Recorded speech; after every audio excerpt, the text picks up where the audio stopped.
we prayed together, and I'd like to especially welcome all of you to the DL Gaming Podcast. This episode, we're going to try to add Nightingale, Split Fiction, and Mudborne to your Steam backlog. But first, my name is Christian. My name's Amanda.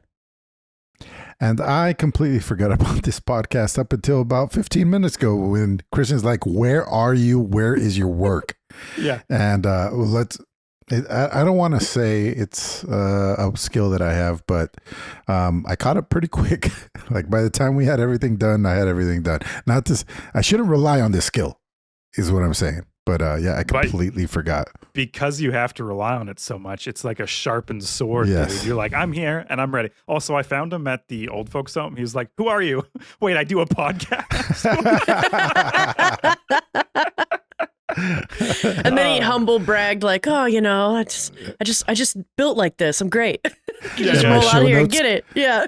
My show notes consist of had fun, we'll talk later. That's what I put in all my show notes. So that's great. And he will. He'll crush it. Yeah. He was arm wrestling like 3 people at a time. Old geezer. I'm crushing. Oh, okay. Speaking of which, I did tug of war with 7 little girls. I bet you beat them all, didn't you? You're so ridiculous. It was hilarious, dude. It was hilarious. I didn't even have to try. Yeah. Well, that's great. That's a whole other issue. Okay, on this podcast, we ping things, which is just noting something interesting in the video game world. And Emilio, with your stellar show notes, start us off. Why not? Sure. 2 things. Xbox controllers. I needed a new controller because Split Fiction, I knew because I've had one, which was a Sony controller. They're superior controllers. The Sonys are just better. I don't think you can tuck me out of that. Xbox controllers are kind of flimsy. You can go with the Elite, whatever, blah, blah, blah. I was like, I'm going to get another PlayStation controller. And Tegloro's like, don't do it. Like, Xbox controllers just work with PC so much easier. He's like, you got to go with it. So I buy this PlayStation controller, and it's like, it's not going to get it for 3 weeks. I'm like, I can't wait that long. I go to Walmart, I get these 2 things because I bought Split Fiction. And the ease of use was incredible compared to the PlayStation controller. Like a PlayStation controller, I need to run another program in order to change my shapes into letters. And really? So, yeah. Not on all games, but on some games. Mm-hmm. So, especially on like Xbox Game Pass, for instance. So, it just, dude, I started up the controller, and the computer was like, hey, you have a new Xbox controller. Would you like to use it as your primary controller? I'm like, yes. That took like 20 minutes with the Sony one. So, yeah, if you want ease of use and a cheaper price, you go with the Xbox. Dude, I recommend. I was doing some work, and we're doing like capture for a trailer. And I was like, oh, I have my PS4 controller. I'll plug it in. And all these people are laughing at me, these capture artists. And I'm like, what? And they're like, okay, first of all, industry standard is an Xbox controller. Spend $50 and get it before you come in here with your stupid plugged in PS4 controller that you have like no fine movement on. Yeah, so I think everywhere people love the Xbox controller for its versatility.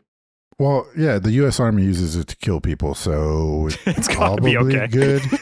You know, it's literally life or death decision, and they made it for us.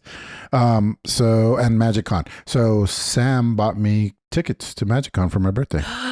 Dude, that's exciting. Is that in San Diego? No, it's in Las Vegas. Okay. And I'm very excited. I've never gone to anything like that, but like, I live and breathe Magic right now. Like, I play every other night, and I have my store, which I talked about last week.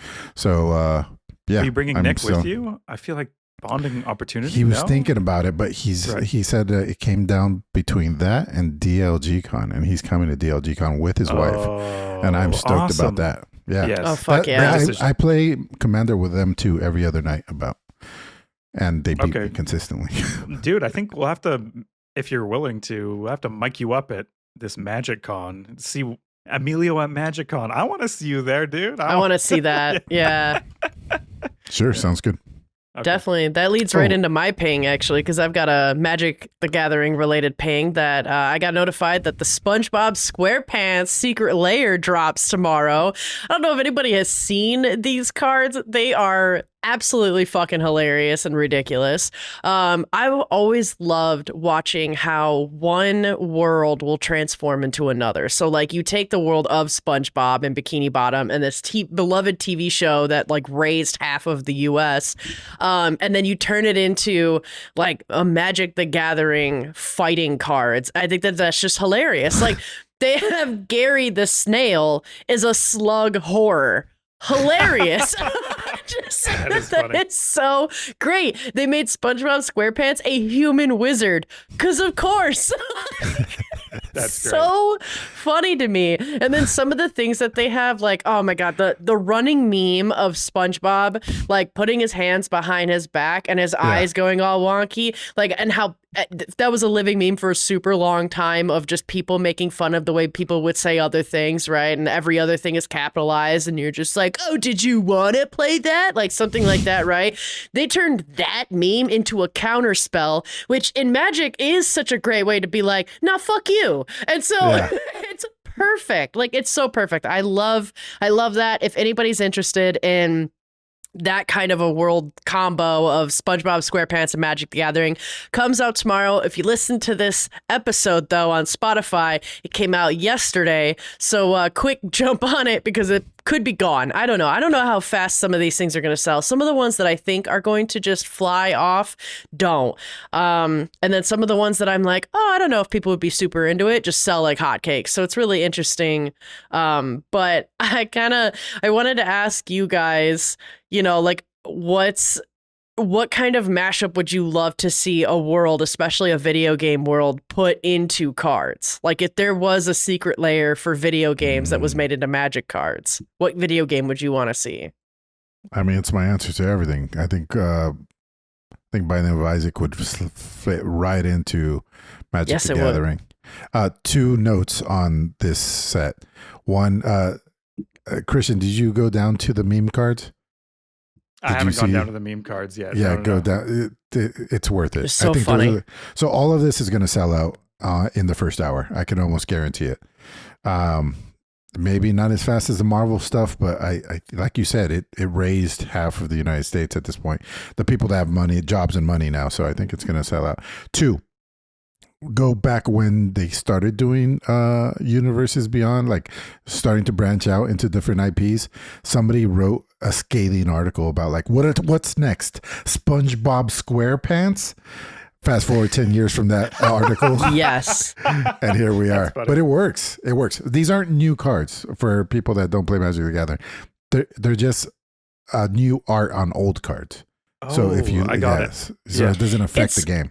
I feel like it's kind of Magic the Gathering's way of having, like, if they had like a third party like coin shop or something. You know how in a lot of games they'll be like the special marketplace where you can spend real money, or if it's great, you can spend earned money on like cosmetic items. Like this is Magic the Gathering's equivalent of that, I think, because you can spend money. Yeah, and you can spend money on things that already exist in the Magic world, but they have a new artistic spin on it. Sometimes they do bring an actual artist on, like when they had the D&D 50th anniversary, they did have some of the original D&D artists make some of the cards. And so, but these are all, once again, using cards that are already inside of this universe with a new cosmetic skin of something that you recognize. So that's why when she says they picked a toxic slug horror for Gary, that's because there's already a really nasty slug out there. Yeah. But which makes Patrick Star even better because it's the most expensive, stupid card you could ever play. Like that's a huge mana cost for something that doesn't do anything. And he has a nail through his head and it says, I don't get it. Like you would you would never play that card ever, but it's a nice little thing to have. Fun. I have two things to talk about. Days, I noticed that there is a card called Days. Is this, that's your online moniker, obviously. So that's, I don't know, you get the tattoo, you get it right on like a t-shirt or something in the middle. I don't know what you want to do there. But then also in in one of our group chats, you made Magic cards of your friends, right? I did. You reskinned some cards. And I think that is so cool. And I wanted to ask you guys if you've ever played in a tournament where someone has a different cosmetic for a card that's like legal or whatever, but the artwork is like, it's something ridiculous that they haven't actually released. It's like custom, they've made it like just for their friends or family. Sorta. I these days I play Magic a lot in person with some coworkers and like my manager, and he ends up getting a bunch of cards through Etsy. A lot of times they're more tokens or something like that, but it is really, really cool to see kind of the creativity and what people will come up with. Or in the world of proxies, I'm sure you can talk a lot more of, Emilio. Yeah, it's like you got to talk amongst your pod about whether or not they're allowed, you know? Right. Like some people definitely don't want you playing proxies because they're so cheap. They're like 75 cents each as opposed to $75, you know? But then as far as like special treatments, there's proxies of special treatments for cheap cards, things that people play all the time. So like lands, you can have lands with anime tits and butts all over them, right? And so that's a whole thing too. So you don't, it all depends with who you're playing with and what their limitations are. I know about it now. Some LGS guy was talking about how like he doesn't allow those like sexist cards in his shop. He's just like can't play with them. So Right. there's a lot of shit going on like that. All But if right. something's cool, I'm like, it's fucking cool, you know? Yeah. I say Everybody run likes- it. It's fun. I laughed so hard at Amanda, the cards that you made. I thought they were all very funny. Yeah, I would They were really be funny.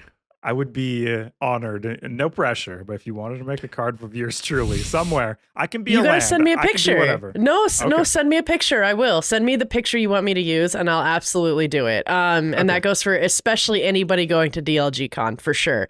But yeah, I did make one. I pulled some of the cards I want to make are instances that happened in DLG Con because I think that it's hilarious on the Magic cards. Like one of them is we've got picture of Duder McBadass and JP Diddy cutting into brisket, and I just called it the meat sweats. And it's a sorcery where if you cast it, you do 1 damage to yourself and 4 damage to everyone else because they're just tired after eating such delicious meat. So I think it's fun. The meat legacy. Okay, I'm gonna. Yeah. This is a video game podcast. It's That's a video game right. podcast. It's a video game podcast. Don't get it twisted. You know, we're talking about video games. So Steam had their end of year assessment on the numbers side. So 19,000 total games released in 2024. Obviously, a lot of those went completely unnoticed. And I just kind of wanted to ask you guys. So they released revenue for titles in 2024 was bigger than revenue for new titles in 2023. But in 2023, the revenue from those titles wasn't as big as the revenue of new titles from 2022. I don't know if I'm explaining this right, but basically, new game revenue doesn't always increase year per year like you would think it because people are playing a lot of old games. Yeah. So in 2024, how many games, question for both of you, do you think made over $250,000 USD within the first 30 days of launch? Do you want a percentage or a number? No, the number. Yep. Out of 4. 19,000. Over 20, 200. Yeah, I mean, I don't think you're far off, Dave. I would say, under 25. Under 25? So around 500. So 500 of Dave is right there. 19,000. Did you hear what Dave said? I said What? 4. She said 4. 4. He Yeah. said 500. I was missing 2 So zeros, close. Emilio. So you were super close. Yeah. And then how much do you guys think made over $1 million within 30 days of launch? Well, it's less than 5, right? Or you said 4. 500. Oh, Did wait, you say yeah, Where are 500. we? Oh, 500. She Grandson, says where am 4 I? again. Do I She have a says 4 podcast? again. Do I have a podcast? 4. 4. Okay. 6. You guys are ridiculous. Okay, it's around 250. All right. So close. Is that over or under 25? Are you guys both high? I have no idea what's happening, by the way. No, No idea. really not. It's just the giggle fits. Yeah, so, that gives like over $250,000 within 30 days in launch. I feel like that's enough to support a team of like three or four people who are making like an indie game, right? Yeah. So out of all the games that are launched, 19,000, not a lot are commercially successful. I don't know how many people know this, but if you're out there buying games on Steam, the ones that you're playing and buying are just a really select few that you are seeing, and there's tons of stuff happening on the platform that we don't know about. And in my opinion, great games out there. Like Spec comes to mind. Really simple, kind of fun little game that not a lot of people are going to play and no one's going to discover, basically. So, dude, how many game changing, when I say game, I mean gaming, game changing mechanics are in those 19,000 that will never see the day of light because they didn't happen to pop off. You know what I mean? Like a brand new mechanic that's true. Or idea. I think there is an alternate reality where Vampire Survivors comes out and 7 people play it and they're like, and they move on to like the new Call of Duty. Like I think There's 7 me. Yeah. Totally. Yeah. Okay. Highlights. So these are games we've been playing this week, and Amanda's going to start us off with her new addiction. Oh God, yeah. So, fuck. There's this game. The game that we're talking about is Nightingale. It's a MMORPG that, I originally thought it was kind of more steampunk. I think it's just more Victorian era, but it's high fantasy. This game is a crafting survival as well, and it's predominantly crafting survival, and I wasn't expecting it. I should have known better, but I wasn't expecting it to become, my new obsession. So I think it was Friday night, Lotion and Gummy and Cricket Soldier were all playing it, and I was like, is that good? And then Lotion got me it, so thank you again, Lotion. And as soon as I started playing it, I said, oh, fuck you, Lotion, because now I am so hooked on this game. I've put in 16 hours since Friday, and that's all I want to play right now is that. So what is it? It's kind of like Valheim, where you build your stuff, but you go through different realms and therefore different biomes, different worlds. And you do this by collecting they almost look like tarot cards with like a lot of art on them. And there are major cards and minor cards, very much like tarot as well. But the major cards will shift into different realms, and the minor cards set up the environment in that realm. So you can change a realm's biome based on a minor card. So you can show up to some corrupted, like shitty looking realm and slap down this like minor card that turns it into a winter wonderland, and now it looks like it's like the North Pole. It's wild and so impressive what they were able. Mechanics at all? Or just is it visual?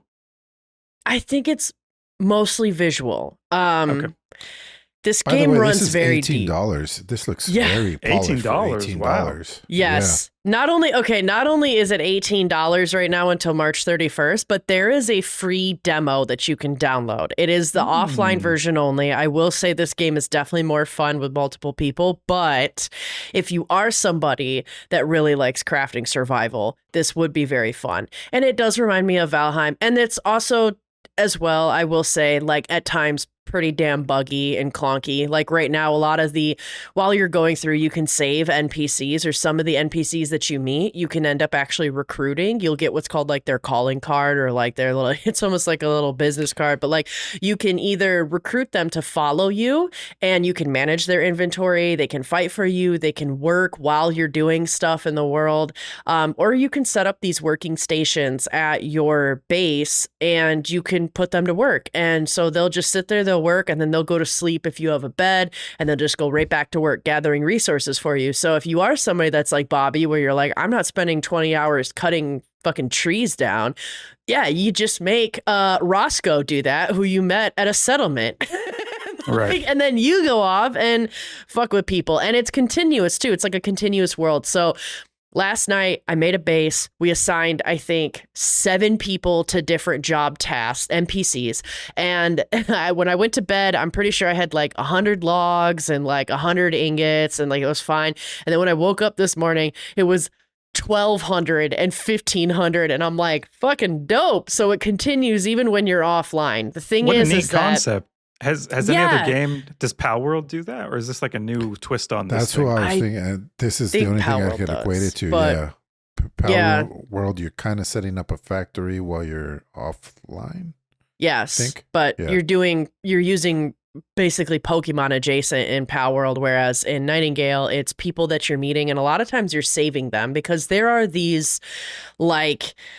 So this whole world is supposed to be like a fae realm. So there's this like whimsical fairiness kind of to it. The magic is really beautiful and done well too. There's a huge emphasis on like nature and working with nature. And you meet a lot of these people that are kind of impacted by like this corruption going on, and it's like really kind of dark and creepy, the corruption. There's there's one guy that like I fight that always constantly reminds me of Pyramid Head from Silent Hill, and so some of the things are creepy. I just like there was a bear that I fought whose face opened up like a Demogorgon from Stranger Things and just whipped like vines out, and so there's some really creepy like fights that you can have. And then you can, like I said, you save people in settlements. You have these different encounters. They have these like musical kind of puzzles. I don't think the game, to be fair, we actually do have it on the easiest setting because I'm just trying to have a good time with my bros in the Too Low crew, because Gummy made him, Captain Gummy, his name in the game is Wang Too Low. And of course. And so I made my character, because you can make their age, you can go from, I think, the age of 16 to, I want to say, 70. And I may have been inebriated when I made my character, but she is 70 and has a full metal grill, and her name is Tit Too Low. So we are the Too Low crew. And it gets better because we've got Captain Lotion is Captain in the Lotion. game. But no, he's the Duke Lotion is what he is in this game. He's the Duke, and he definitely looks like it. He's the highest level, and he's definitely the one kind of running in the back. And if we run into issues, then he just saves the day. Certainly killing bears for us because he hates the bears, and that's fine because I hate the spiders in the game. The spiders in the game are terrifying. Like, you imagine a Black Widow, and that's how all the spiders look like, with the big old asses and like the latex looking body. Hate it. Can't stand it. Are you turning me on, or what? Are you trying to spy fear? No, they're so boner. They're so scary. It's a bad thing. Okay, bad it's a bad. Okay, bad well, thing. this is a bad. I want that latex on, a hot person, not a spider. That's gross. But anyway, Lotion hates the bears. Every time we hear a bear come out, he's like, "Oh, I hate that bear," and he usually whips out the shotgun for the bear because there's guns in this game. You can have guns, and so that's pretty fun as well. But like I said, everything's a very like Victorian old era. It's like the single pump shotgun or whatever, and like you get the revolver, and so that kind of stuff. But it's super fun. I've been spending so much time building bases, and you can build portals to jumping back and forth between it. We're having a great time. Oh, I didn't even get into it. So like Cricket Soldier, his character, he made Steven from Django Unchained. Like, he looks exactly like Samuel Jackson. It's uncanny. It's hilarious.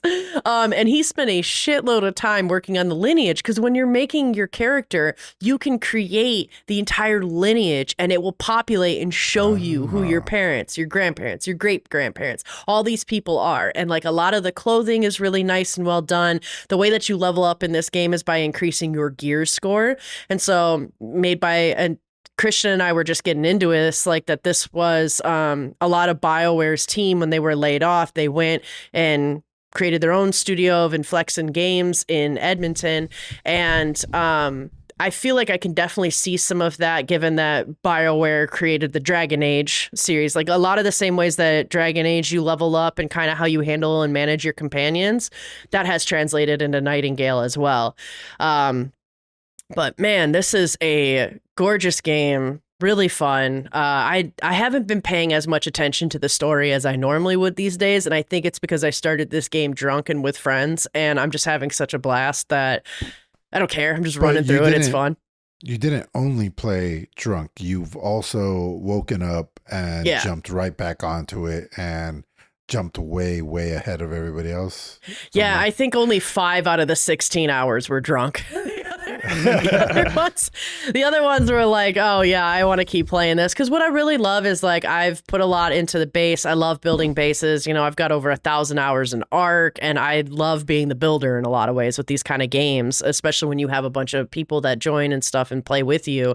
But what I like about this, and right now the Too Low crew that we've got, is that I'll build this base and I'll have it working very efficiently and functioning well. I'll load up a whole bunch of refining stuff, and then like me and Lotion, like earlier, we just went and we just killed a boss, and we went like exploring and killing stuff. Gummy was just like absolutely beelining it to all these different encounters that they have on the world of these creatures being spawned in from a corruption thing, because they have this like really weird like totem that has like a beating heart in it, and it summons these like really kind of corrupt, disgusting creatures that come out of it, and like those are the ones that you're killing, and it's like a wave survival thing at that point, and then you usually loot everything as well after that. And then yeah, Gummy was just like I said, beelining it, and I felt like Cricket had like all the knowledge and the answers, but like does. Lotion, yeah, but like Lotion's still like Daddy Lotion with all the help and all of the cool gadgets and all the good stuff. He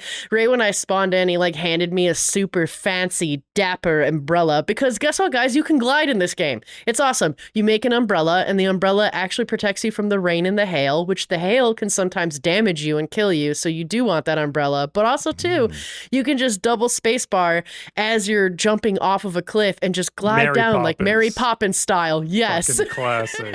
Love her. So And they had these- Amanda, There's guns though. It's Mary-glockins. It's where it's Mary-glockins. Yes. what draws me to this game is I love the world of Myst, the idea that you can write new worlds and like describe all the weird like physics in them. This all looks very weird, but these cards that change what the world looks like. Can you just describe that a little bit more? Like, what are the major cards? Like, is that a big part of the game, or is that just kind of like a bonus thing that you pick up and you can do? I think it's so it is and it isn't. Like the major cards are really important, like the realm cards that you have. They can be I might be mixing that. Yeah, like the realm cards are really cool. So like you would play like a desert card, and then you would get to see an entire realm of like an arid desert and stuff like that. They have a swamp card and a forest card. So you can add these cards to kind of change up your world. I haven't played too much with messing with them. I'm just kind of getting an idea and a read on each realm, because each realm, there's so much in this game. Like there's entire fishing that is very elaborate, that feels like real fishing, where you have to make a combination of exhausting out making the fish tired before you burn out of stamina and holding the right amount of tension. It's one of the most elaborate and complex like fishing mechanics I've seen in a game, that feels actually a lot closer to the real thing, which is cool. And then there's, like I said, all the crafting things. So it's like I haven't had that much of a chance to kind of mess with the cards. I just know that I've crafted some different realm cards, like a Winter Wonderland one, and a lot of these cards also too come with big buffs. So right now, the realm that we're currently in, we have like a multiplier essentially on our logging on wood. So wood gathering is just exponentially faster on our realm that we're in right now. But Lotion and I just like basically uncovered a new realm, because typically you go through this like source of power. You have to do enough quests and be a high enough level to get into like a source of power, which is this huge temple. And then you get to the bottom of it. That transports you to a boss, and then when you kill the boss for that realm, you'll get a new realm card that you can put down into a portal and then travel to that one. But there's apparently a lot of different realms, and they just recently released Nightingale, the actual city, and so there is an actual Nightingale City realm card to like work up towards. But so every time you move, you have to start from scratch. Your whole base starts from scratch. Yes and no. There's portal. Yeah, the portal system is very quick and very easy. I believe it's called your respite. There's like, you basically you determine they have these things called cairns, where they're like, that's this almost like the city center, you could call it, because that's where you have your workers stored. That's where you have the big storage of what all the workers are making. That's where you make your working assignments, and that's your main teleporter. So if you were to just instantly fast travel to your respite, regardless of what realm you're in, you'll get transported to the realm that one is designated to. And then what you can do is there's kind of like this big, I don't know if you guys remember playing Valheim with me when I made this like huge half circle dome of all portals that went all network. over. Yeah. The gate network. The hub. Yep. The hub. And so they have one, and I think it's called the Crossways in Nightingale, and it's kind of like the main hub that has open doors to all of these different realms. Christian thinks Emilio's Mary-glockins got me like 10 minutes later. It came back for round 2. That's fucking funny. Sorry, keep going. Well, It's so I'm looking at the visuals. I'm hearing what you're saying, and I cannot like from what I'm seeing, $18 seems like they missed the mark on the. Maybe you guys would have played if it wasn't $18, But man, that it seems like it should have been 35, 40. Well, it's on $40. sale, right? Like, Yeah, it's Sure. normally 30. Yeah, it's normally 30, which normally 30. actually I know it's that much yeah. of a sale. Oh yeah, Yes. say 40%. And to temper everybody down right now, for some, I think you said it's very glitchy, right? So It can be. 71%, mostly positive reviews, and 67 mixed, all pay reviews. But that, a lot of that probably came, and it's an early access as well. So I think a lot of people probably came on, didn't like the glitches right away, said thumbs down, and left. That's probably what it looks like. and since then, to me. they've probably done a Yeah, little they've bit of probably work gotten and better. right. Yeah, they, from what I'm hearing, they have been putting in a lot of work. Like, Lotion, I'm pretty sure, bought this game right when it came out. And I was a little apprehensive to do it because the $30 price tag on top of mixed reviews was enough for me to be like, I don't know. And I was a little nervous too, because when I remember putting this game on the radar, I think quite a few years ago before it came out, because I was like, oh man, I could see this being my kind of game. Like, it was a cool concept with cool artwork, but just the mechanics alone looked like right up my alley in terms of a crafting survival game and with friends and things like that. And the different realms, traveling to different realms, I thought was super cool.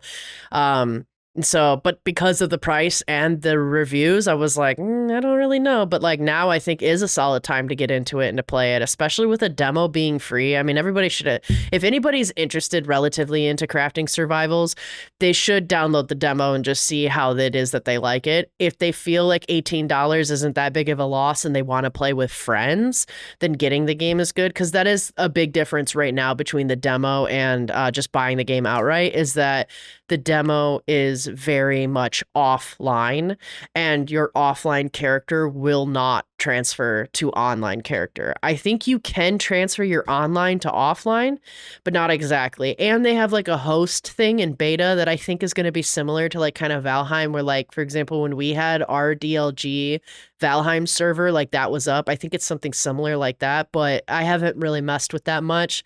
I've just been playing online, and then like I said, we have experienced some like weird, annoying ass glitches before. Like even getting our party set up, the too low crew was kind of like frustrating because we had to like invite the party to the person who was not on my realm.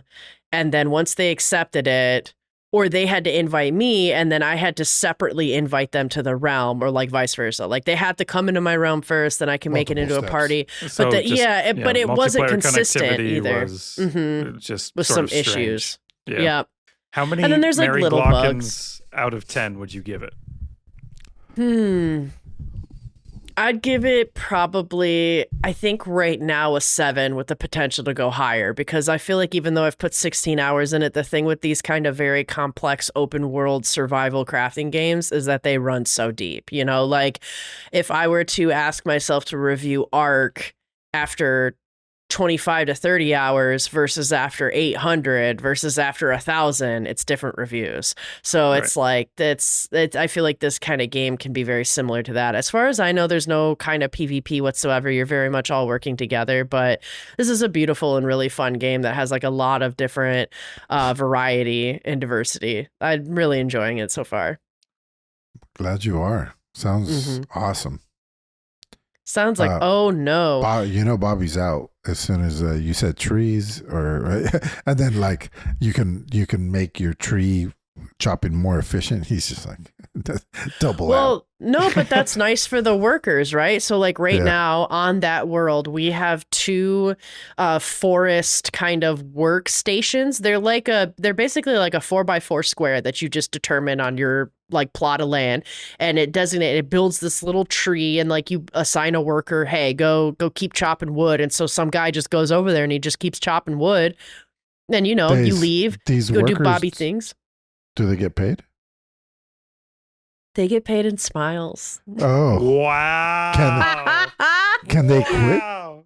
They, I'd imagine that they could. I made sure to give them a beautiful, like, they have a very nice sleeping quarters. Emilio, she saved them. Yeah, well, it's in other places that's called Yeah, that's not a worker. Yeah, There's another that's- word for what those are. They wanted I to. don't know. You ask them if they want to be part of it, and then they go, "Oh, Joy, it would be so amazing to be with a realm walker." Is what they'll happens if say they and what they'll don't? call you. What? But I'm just wondering what happens if they then don't. that, you know, to me, they're free to leave if they want to. But it seems like a lot of them are happy to be there, and I'm building them nice Victorian bathtubs, and they have nice, comforting, beautiful beds and a roof. They're not going to get hailed on and then killed by like weird pyramid head looking dudes. Like, Sure. That's Yeah. okay. Yeah. I wouldn't. all want they to have to get do killed is by a break pyramid. their back mining ore for Canopy me. bed or freedom? I mean, Yeah. which one would you choose? Chop wood for 24 hours a day, or No, they work like a normal schedule because, like, a lot of times I'll see them leaving and going to sleep, and I'm like, "That's fine. That's fine. You need That's to rest." fine. You It's need to irking.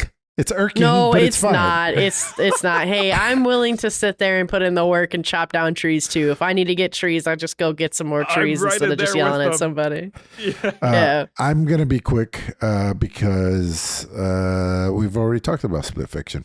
But it was on a special episode, so if you didn't listen to it, this is the newest game from the people who made It Takes Two, which is called Hazelight Studios. I love these that are games intro, that by are the way.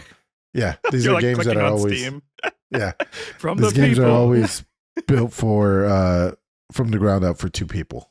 You can't play it with a single person, and they're great. I was thinking as I was playing this, I'm so happy that there is a studio doing this because it is you and your brother or you and your sister sitting on the couch, going back to those days. Like a lot of games offer multiplayer, but they are not for multiplayer.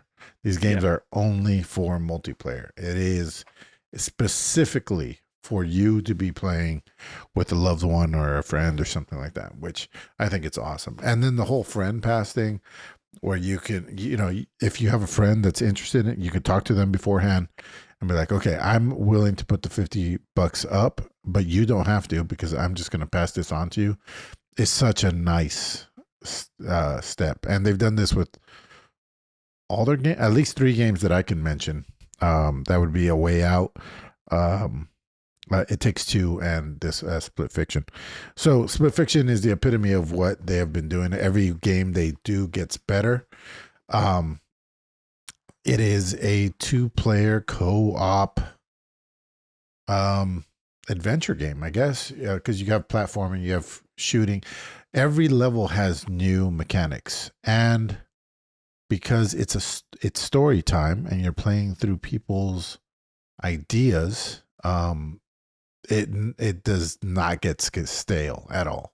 You go from fantasy to sci-fi to stories that the writers, you're playing as 2 writers, did when they were children. So now you're a farting pig, and then the next one you're a monkey that can turn into a dragonfly. And so like this game just stale, there's no staleness. And I was also thinking about the dying mechanic. If somebody gets knocked out, the other player can come res them, which is very standard for multiplayer. But for you to both die, that's like a real loss, and you're like, oh, we both died, like, oh, there wasn't even a chance for us to have a chance, or there was a chance and I ran over and I got killed. And it just adds so much more to the conversation that you're having while you're playing. And, you're playing Street Fighter, with somebody else, you might talk shit, but that's about it. There's no like collaborative speech going on. Here, there's strategy. Oh, you need to do the thing so I can do the thing. No. You did the thing wrong. So if you do this, it'll be better. And oh, okay. And your characters might just be standing there waiting for you guys to figure it out. And it's still fun because you're like playing through the game mentally on a strategy level before you implement the jumping level. So these games are great. I like them so much. This one's fantastic. I want to stress how much this game has changed gaming in this household. So, when I bought the controllers, I told Sam and Mila, my girlfriend and her daughter, that I've been a bad gaming dad because like Luna doesn't know how to play video games. Mila doesn't play video games. And she jumped on me. She's a moody 13-year-old right now. So she's like, Dad, I don't have time for video games right now. That's what she said. And I was like, okay, I'm going to play with your mom. I'm going to go buy these controllers for your mom. And she's like, all right, whatever. Fast smash cut, me and Sam playing, having a great time. Like, this game's so much fun. And Mila walks in. She goes, that looks fun. I want to play. And then Sam had to do something. So she walks away. She goes, play for me. I was like, actually, the best move here is for you guys to play with each other. Because like I understand all these mechanics. I've seen them all before. They're not novel to me. But for them, it's like, oh, I can shapeshift, like depending on what I need to do in the mind blown, right? So it's a lot more special to them than it is to me, but it is special for me to play with them. But anyway, so fast forward to 8 hours later. I think I'm all by myself downstairs when everybody else is sleeping. I'm in the bathroom. I come out and Mila scares the shit out of me. She goes, "Boo!"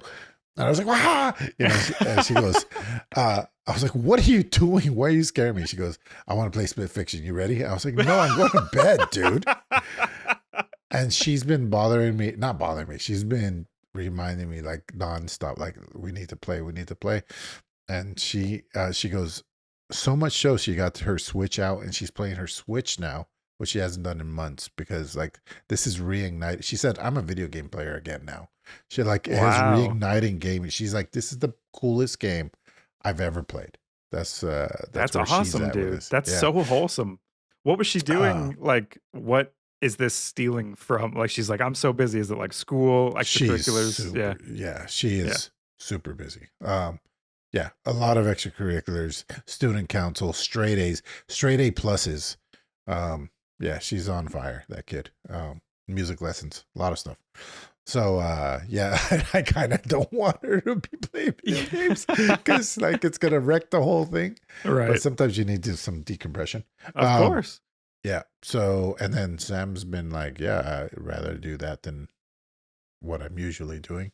So yeah, everybody's on board, and Luna will sit there and watch. The 5-year-old would sit there and watch, which it's like, it's changed everything.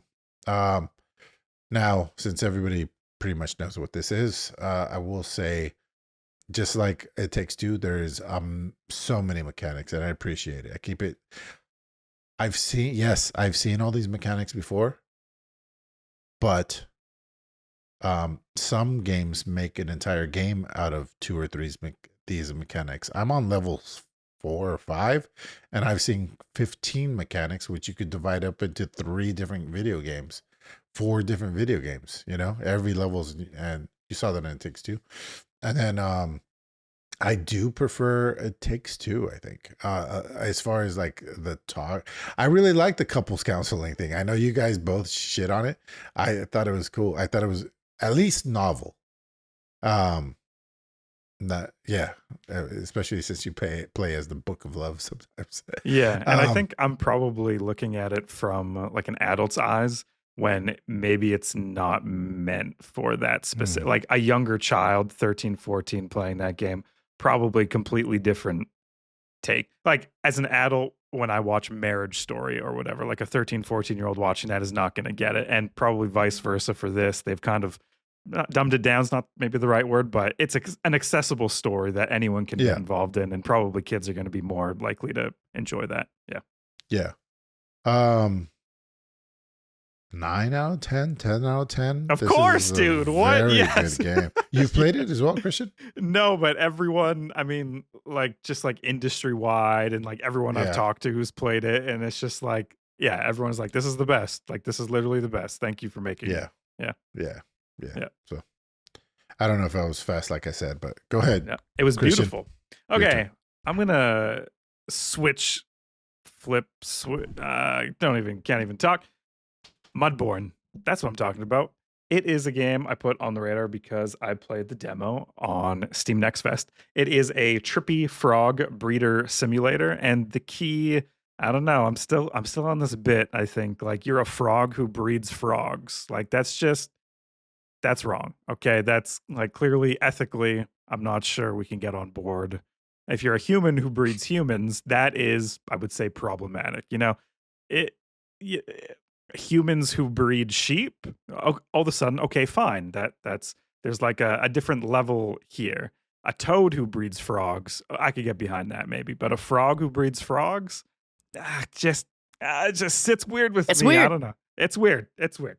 It's weird. It's like cute little pixel like Stardew Valley. Holy shit! Fucking Emilio's dog. This episode is brought to you by Jacko. Jocko just ran into his room and barked. I'll keep barking. Well, this should be good. Okay, I'll try to talk. Yeah. Hey, we're doing it live, folks. It's just Is this the sometimes it mini game happens that you were talking about, dude? See how many words you can get in before everybody's eardrums go? before Jocko, bursts the collective eardrums of our 12 listeners. Okay, so cute little pixel Stardew Valley graphics, and what makes this game kind of interesting and unique for me. You know, I'm still in my Steam Deck era. I'm looking for like a cute little farming simulator game. I just want to time for windy downs. I want to end the day, want to tend to my crops or my farms, or in this case, my frogs, and just have a really chill time. The tutorial of this game is around 3 hours long, which is perfect. Like some people are like, "Whoa, a tutorial? That's super long." But like the game is kind of complex, and it just takes you step by step. Like do this, then do this, then do this, then do this, and the whole thing is fun. By the way, it doesn't feel like a slog at all. It's basically like quests in any other video game, but it's called a tutorial. And by the end of the tutorial, you're exposed to like every mechanic and every concept in this game, and it just opens up because you have these 12 other spawning pools you need to go to, and then the game is like, okay, now you figure it out. And I just think that moment is really well done, really greatly designed, maybe the best tutorial experience I've ever played in a game. There's no crafting in this game, only trading, Amanda. I'm trading with, it's like this frog at this shop that sells me things, and he's like, yeah, I'll take 3 pieces of wood and a dragonfly for that cauldron you need. And so I'm finding it's like so efficient. You know, when I'm crafting in a game, I don't I don't know. It takes me out. I have to go to another menu. I get my resources, place the thing. Right now, I'm just trading with someone, and it's so much more simple. And I think there's something novel going on there. They just skipped crafting. Why not just get it directly? I think I like that. Uh, and That's now, cool. guys, everyone knows. You guys know from high school biology, okay, that every frog has 7 traits. 7 distinct traits that make up every frog. Everyone knows this. Common knowledge, by the way. Now we're going to have a little game show.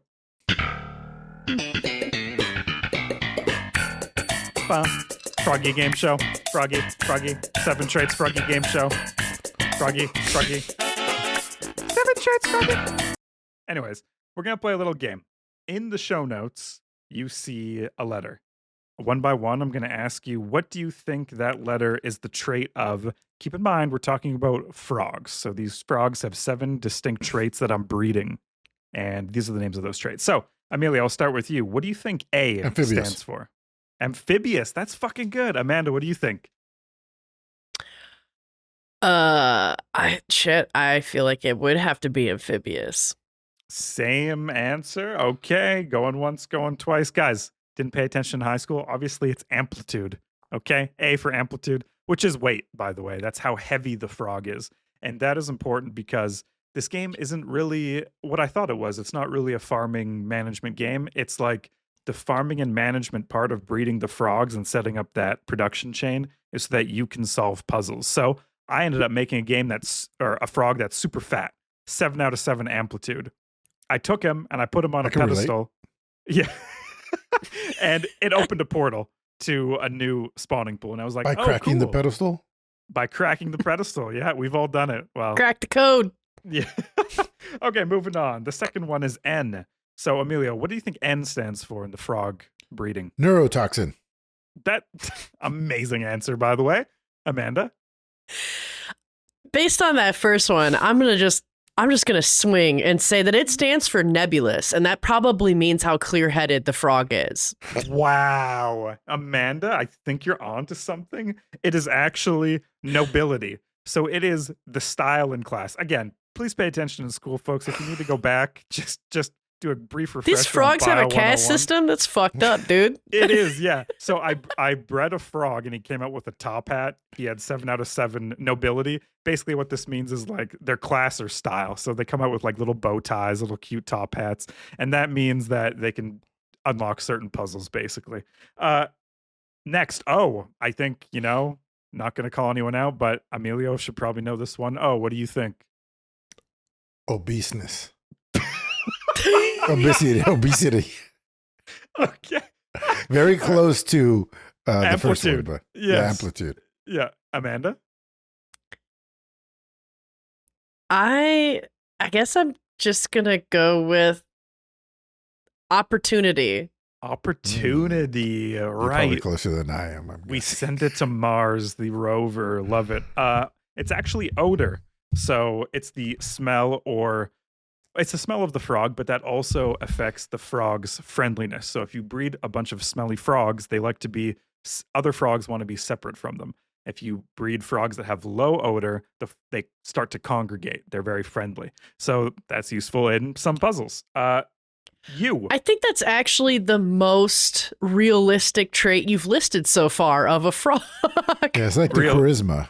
Guys, school Oh, 101. This is basic stuff. I'm disappointed. Emilio, what do you think?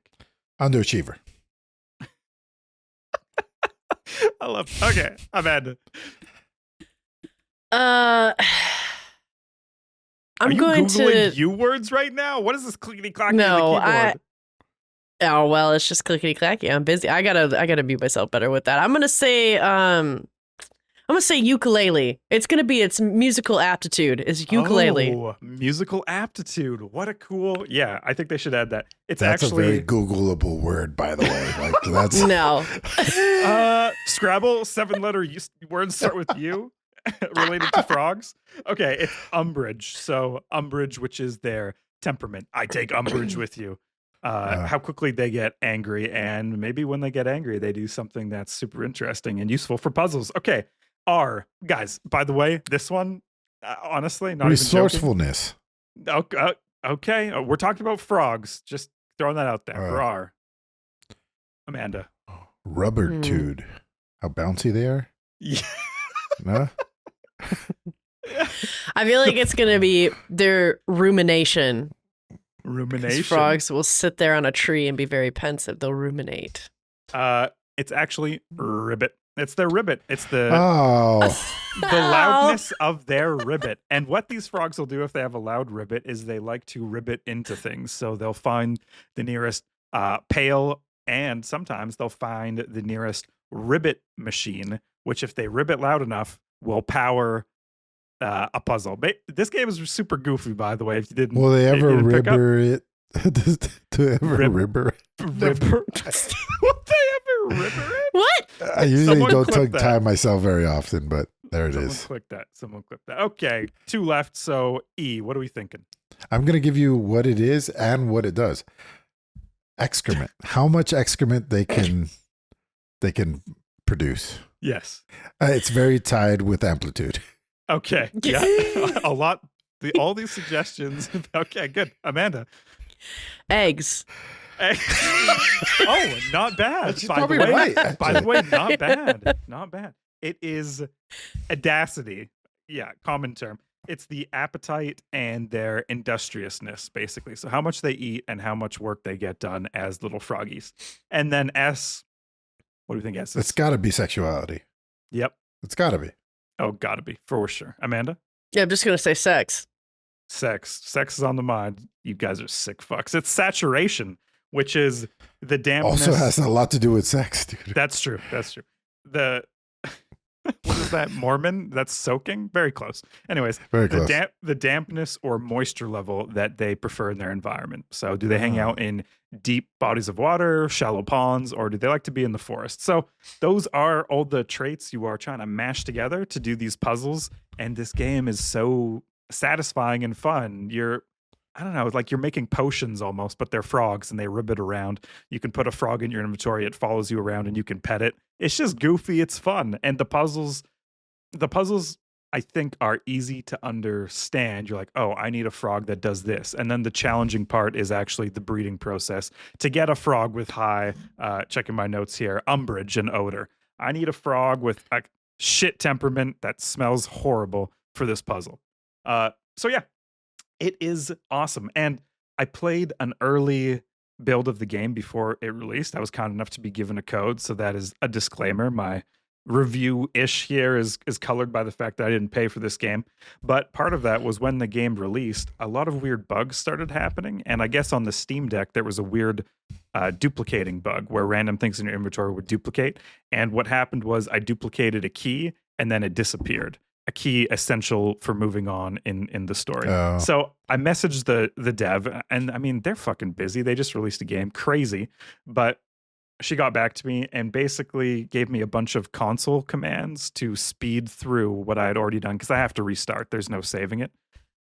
Speed through what I've already done to get to the part in the story that I was. She's like, type this, then type this, then type this. Super helpful. And I just feel what a unique experience. And thank you so much for doing that. Someone who obviously really cares about their game. This is a solo dev before she's made Apico, which is, I believe, a bee management and breeding game similar to this. I think it's more focused on the puzzles. So yeah, I just haven't played a game exactly like this before, mixing the farming management part with like a story puzzle. That's really weird. And it's awesome because part of the challenge with Stardew Valley, I think for me, is that there's so much different things to do. And this really focuses it into the specific puzzle. It's like, hey, do this now, and then do this. And next you want to do this. And so it just focuses down the creative part of the game. And at the end of the day, you know, that's pretty much all I can handle. So I want to end it on a question. We've talked a lot about frogs. I think frogs has got to be one of my favorite animal, but do you guys have, if you had to make a management game about your favorite animal, what would that animal be? Stingray. Stingray Ooh. management. Okay. Yeah. Poison. Yeah. Okay. Yeah. Let's see. A lemming, by the way, the only thing I can even come close, I was thinking about the lemmings, because each lemming has like there's mining lemons, there's jumping lemons, there's bridge building lemons. So that's what's kind of, but you don't breed them. So you're adding breeding to lemmings. That's interesting. I don't know. I'm just gonna throw out a word here. Snakes.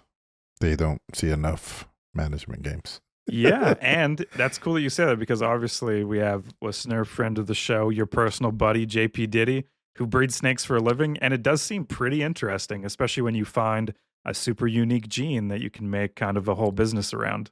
And it makes it so much less disturbing because he himself is not a snake. So it helps. Yes. Like, yeah, he has very low umbrage when Yes. it comes to like the moral part of what he's doing. Qualms of breeding snakes. Yes, Yeah, because it yeah. would be weird if he was a snake breeding snakes. I think So we weird. can all agree. Yes. So weird. Yes. Yes.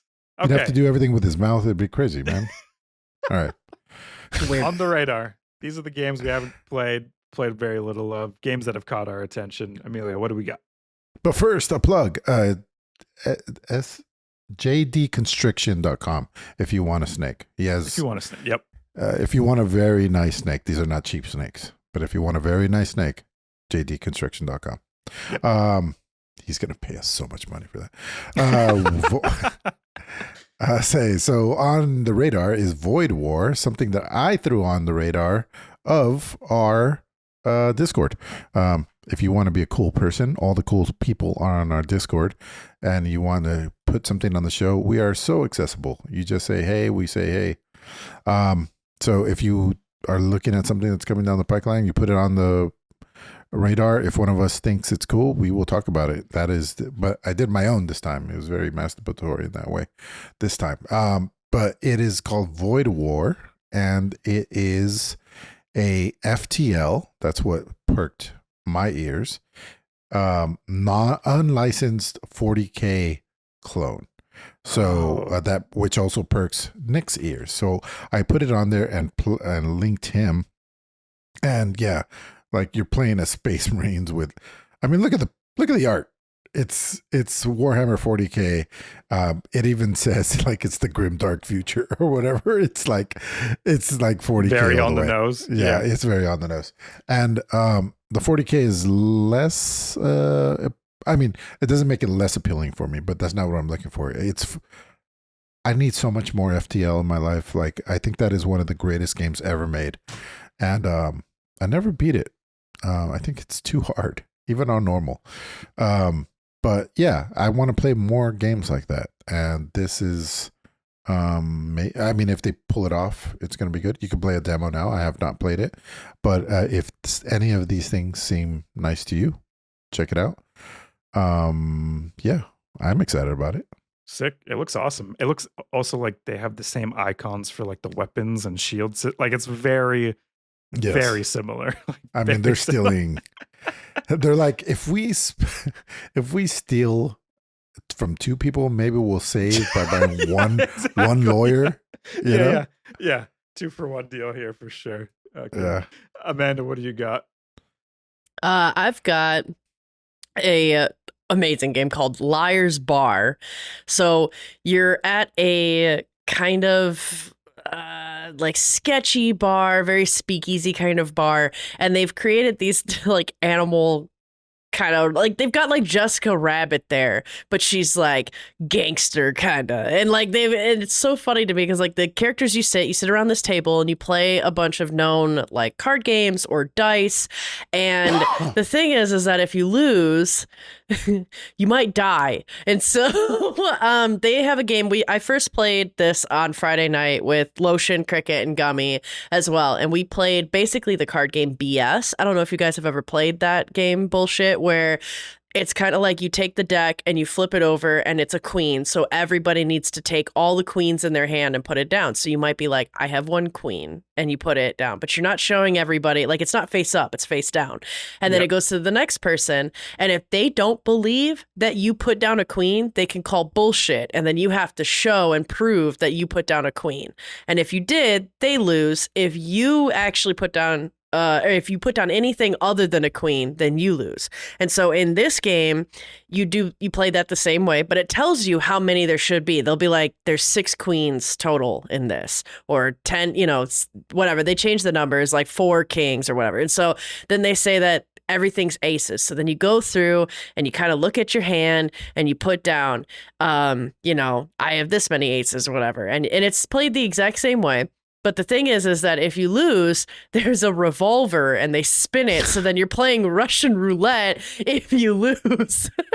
And it just that little detail ups the game so much and is so funny because we were sitting there playing and they have these little things like these little emotes where you can like goad the people on. Like we had one moment where like all of us were just flicking each other off and you can hear them just like, yeah, eat this. Like...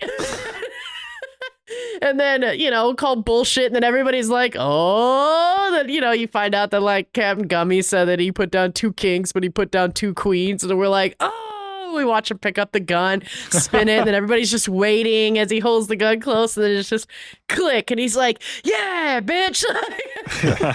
It goes to the next round. It's super fun. They have, and I played dice as well, which is similar where everybody gets like a cup of dice and they look underneath the cup and see what their dice is. And, you claim like, oh, there's probably 2 of 3 dice on the whole table. That one's the whole table. And if you get it wrong, then you have to chug poison.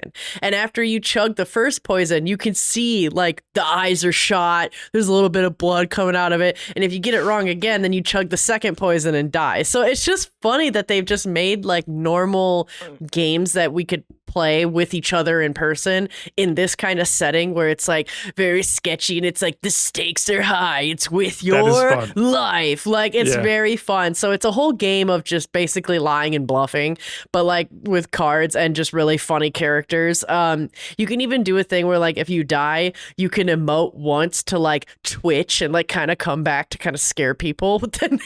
So it's just such a silly game. So it's on my radar because I want to play more of this. I think this is a really fun, like small, almost mini game night game because it's only 4 players.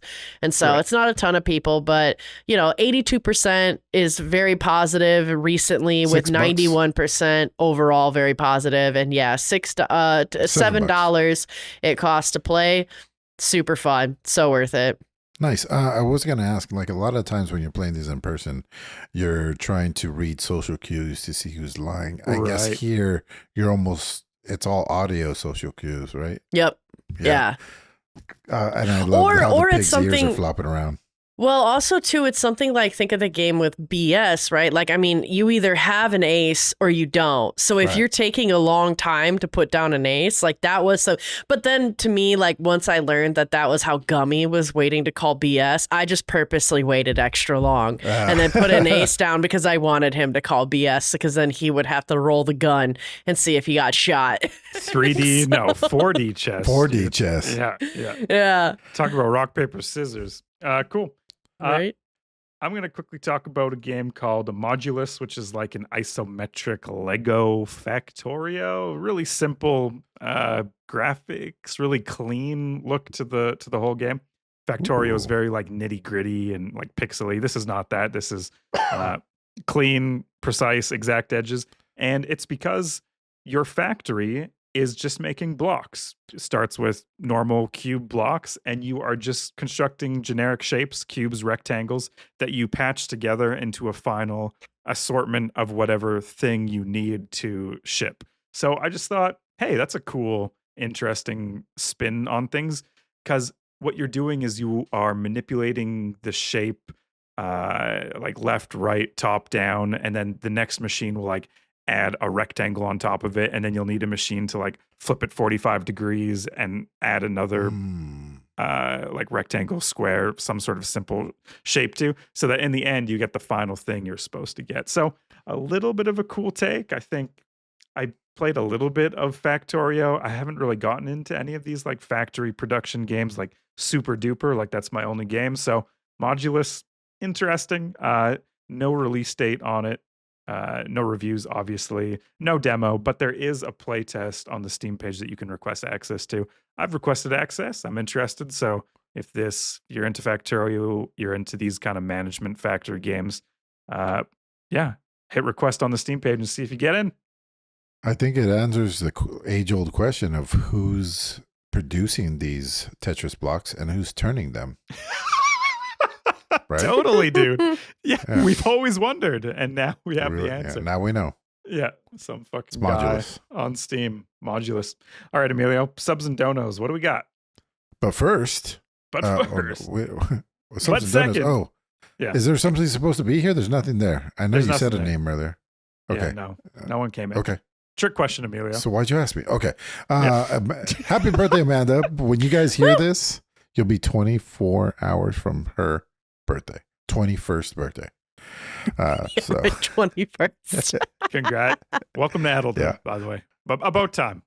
You took long enough. Take a shot for me, Amanda. Don't get too crazy out there.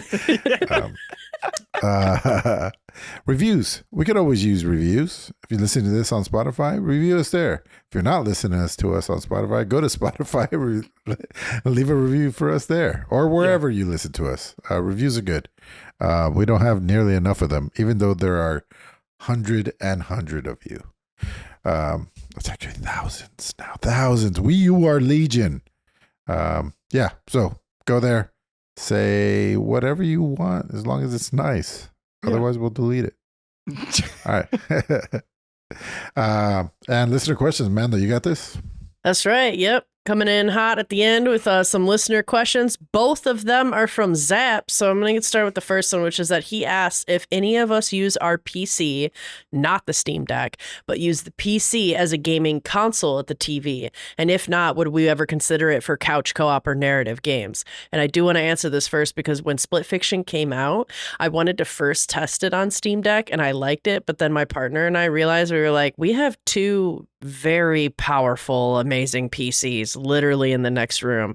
why don't we just connect it to the TV and use it as a console to play Split Fiction? And we did, and it was so worth it because with the graphics and like how amazing it is, especially with the narrative moments too, where it was cinematics, it was awesome. It was a great choice, and I absolutely would do that for any kind of game that is going to be on the level of like Split Fiction and really good couch co-op. It's just obviously a pain in the ass to unplug everything, move it over, and then move it back, but it's not You move the computer enough into of it. the other room? Yeah, I literally hooked it up to the TV. Because I Yeah. was going to ask you how to do it because, okay, so there used to be an app on Samsung TVs called the Steam Link. It was an app that's gone. They lost whatever. They're not friends anymore. And so I was like, how can I do this? And you can stream your screen to your TV. Yeah. But then you're in the other room, so the controllers have to still talk to the PC, which is in the other room. I never once thought pick it up and take it over there. I guess it's not that much work. Really? I It's like would 5 minutes of recommend work. that. So Yeah. I actually tried the other way that you're talking about though too, where I streamed the game to the Samsung Smart It was TV. laggy. Well, I only did, yeah, it's a significant like delay. It's like I think 9 to 12 seconds depending on connection, things like that, because Ooh, you're no kind of straight up streaming it. So, and it's exactly why we decided no, we are not going to try that. What I did when I was doing that is I wanted to my partner wanted to lay down on the couch and I wanted to play games in preparation for PAX and anything from Next Fest. So I just streamed what I was playing so he could just watch. And so I just sat at the computer and played, but we streamed it to the TV. And that's why I know that there's a very significant delay. It's not worth it for trying to play the PC as a console. You certainly should. I would, especially for a game that is so fast paced, like Split Fiction, you don't want any of the delays because that's definitely going to be enough to fuck you over in the game. So hardwire it, like just connect it straight up. Yeah, it's not that hard. Now I'm This thinking is- about it. Topical for me right now. It's Rand's, my wife's birthday on Monday. So this weekend we had a surprise picnic and some friends visiting from Edmonton, which is a city far to the north of us. They're in the other room right now. I know the cameras. But we tried to play Pummel Party. I remember Emilio recommending Pummel Party as a Mario Party for PC so long ago. Never tried it. We had it on the Steam Deck at the TV, trying to use it as a console, but we only have 2 Xbox controllers, and then we had a Nintendo Pro controller, and then 2 Joy-Cons. Dude, connecting all these fucking things to the Steam Deck, by the way, huge hassle for some fucking reason. And then randomly, in the middle of playing Pummel Party, all our Bluetooth devices get disconnected. Pummel Party, I think, is too old to have a controller selection screen inside of it. So when we reconnected everything, we basically had to restart the game. Our controllers were disconnected from our player profiles in the game, and so nothing was reading. We couldn't do anything. So this using my PC as a console at the TV, like I'm wondering, do I just run a really long HDMI cable? I mean, I guess we still have the latency. You're still connecting to this PC. I think you just unplug it and walk it over there, dude. Now that she said that, I'm like, Yeah. I have so many things plugged in. it's not that, dude. It's 5 minutes. Really. I think Yeah. it really is. You just Yeah, rip it it would all be. out. Yeah, Take the essentials. minutes. Yeah, you're right. You're right. Yeah. Yeah, I might do Or- it after this podcast. Try and play Pummel Or Party. or sell your Steam your Nintendo Switch and buy 2 more Xbox controllers. Yes. Because Yeah. you're not going to play the Switch anymore now that you have No. the No. Have you played it at all? No. Every time I come No. out, Rianne's slaying the Spire. I think she has like 150, 200. I don't even know at this speed. It's the Nintendo Switch. Might as well wrap it up, bury it 12 feet under the ground. Yeah. and say Buy 2 more sayonara. Xbox controllers. Yeah, I did look up on the Steam forums. brought to you by Xbox Xbox. controllers. More pew pew, less QQ. Yeah. Yeah, there is an issue on the Steam Deck for some reason with connecting different types of Bluetooth devices. Like I was looking on Reddit, everyone's having these issues. Like the Nintendo and then Xbox something, they're conflicting frequencies. I'm not a tech guy. I don't know, but it's not healthy. The feng shui is off and it affects the experience there. Okay. Next question. I think, well, just a quick thing at the end of that. I would think that all of that time and effort that you made to connect the Bluetooths, it would have been a fraction of that to just unplug everything from your PC and just move it physically over next to the TV. I don't need this. I don't need it's this. worth trying. It's worth trying, and I'm glad that you did, man. But like, it's one of those things where, to me, I don't often condone like taking your PC and moving it. You obviously risk kind of fucking with hardware the more you're moving it around and messing with it. But if the alternative is troubleshooting for like hours and then not working, like, it would be faster to just bring it on over. But you don't know until you try, right? And so it's good that you did. Thanks. More like humble party. Mom, Jesus. All right, next question. You just turned 21 or 2100, bro. Wise. Yeah. I'm not good with my zeros, remember? So the next question that Zap has is, have you ever pirated games? And do you think it's ever ethical to do so? And I'm probably going to sound like a mom, but no, I don't pirate games, and I don't think it's ethical. Zap had a follow-up, or well, maybe I shouldn't call him it. The question is the question, so I'll answer that. No, I don't think it's... sorry, unless you're listening to this podcast somewhere in the world where games are really expensive, they're inaccessible to you, and you're looking for a way to spend your time that's relatively cheap. A lot of developers will say, hey, it's okay if you're in that situation. You can pirate my game. I don't mind. I would rather you play it than don't play it, right? Like, you're not going to buy it anyways, so might as well play it. I wouldn't say a lot but there are those. Sorry, there are some. I was going to bring them up, yeah. Yeah. But if you are someone with disposable income and you love gaming and you pirate games, I don't know, dude, go fuck yourself. Like, those are incompatible values to a certain extent, and trying to get like the best deal just so a developer can not make the money is just like so totally, I don't know. I don't see it. I wouldn't do it. Not for me. Yeah. Well, I need to go fuck myself, apparently, because I pirate games nonstop. No, actually, I stopped pirating games when Steam got good, I think. And it's true, because Gabe Newell said a long time ago that pirating is a service problem, not a financial problem. And it's true. Like, a lot of people buy games on Steam, even though it's free on Xbox Game Pass, just because of all the service that you get with it, and everything they add to it. So, yeah, I rather have a nice thing that's updated than this other thing that I have to keep working every time there's a new patch or whatever the hell. So, yeah, it's been over 10 years since I've pirated a game, probably. Yeah, the only time that it's morally justified is when the developers are like, hey, yeah, do it. Do it if you can't afford it, I'd agree with that. Yeah. I pirated every game as a kid, like hundreds of games. Like, my parents were like, why are we getting all these letters from our ISP saying, please stop? I'm like, I have no idea. I'm not doing anything.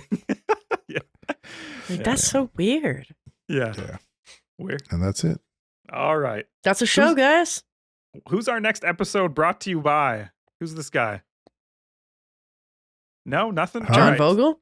John Vogel, the only person at Support the Show Plus level. Oh, We yeah. shout him out at the end of every episode. Thank you, John. You're our one homie. You're our brother. Thank you for supporting us at a level that you didn't need to, like $15. That's kind of expensive. But thank you, John. But thank you. He's not pirating. He's not pirating at all. John is out there in the Steam trenches. He's paying for every fucking FTL. Yeah, you bet.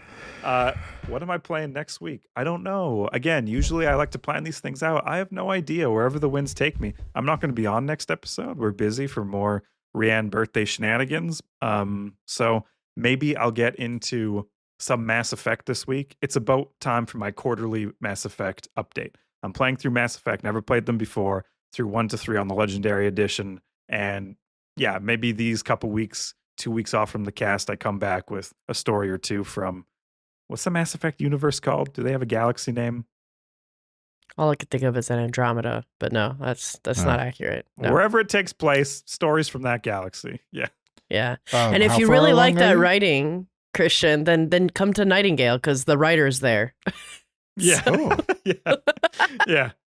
Yeah. How far am I? I am, I think, 30 to 25% of the way through the story of the first Mass Effect from what I've talked to people about. Yep. Yeah. Oh, yeah. Okay. Avowed is what I'm gonna say now, but I really don't know. Oh, and Nick's been trying to get us to play Repo. But it's like, let's play Repo after Commander, and then Commander goes 3 hours. So Yep. Yeah, I also would really love to play Repo, but Nick just told me again how I was saying that, like, yeah, I feel like Friday and Saturday night it was, hey, let's play Repo, and then it didn't happen. Same thing today already. So I'm probably, realistically, I'd like to play Avowed, but I won't. I'll probably play Nightingale, because that's going to be my life now, is I'm just going to be thinking about it and need to play it and being like, what kind of realm cards can I get? And Nice. Great. And you're going to be off for a couple of weeks too, Amanda, right? So you'll have lots of time. Yeah. Yep. I know, yeah. I know you guys complain about like when somebody, you have that rule, Christian, that nobody builds anything while everybody else is offline or whatever. But I feel like if I left out of a hut and I come back to a palace Amanda built, I would be very happy with that. Like, here's all your guns and stuff. Yeah. Yeah, you'll have to ask Lotion and Cricket and them how they feel about it. Because I think Lotion, what was it? I think last night when we left, I had only like one level built, and it was just like all of the shit that we used to craft, and like that's it. And then we just started building working stations, and then now it's 3 stories tall, and we have like a whole second floor of like furniture, and it looks lovely. And I think SOCOM used to make fun of me and call it that, like, he'd get offline at ARC, and then when he'd come back, I have Martha stewarded the shit out of the place. Because I'll be like, look at this beautiful, like, I already built like a gorgeous little area that has like a fireplace, and there's even a little cat that's there. Like, it's cozy. Perfect. All right. Speaking for Christian and Amanda and myself, Mary-glockins titties, dual wielding, guns akimbo. Keep going. Bye, everybody. I'm just thinking, like, when they get back, everybody gets 2 pistols. Yeah. This music's brought to you from the Nightingale main, I think the main menu of Nightingale. For $18? Yeah. This? Orchestra? I get this. Orchestra.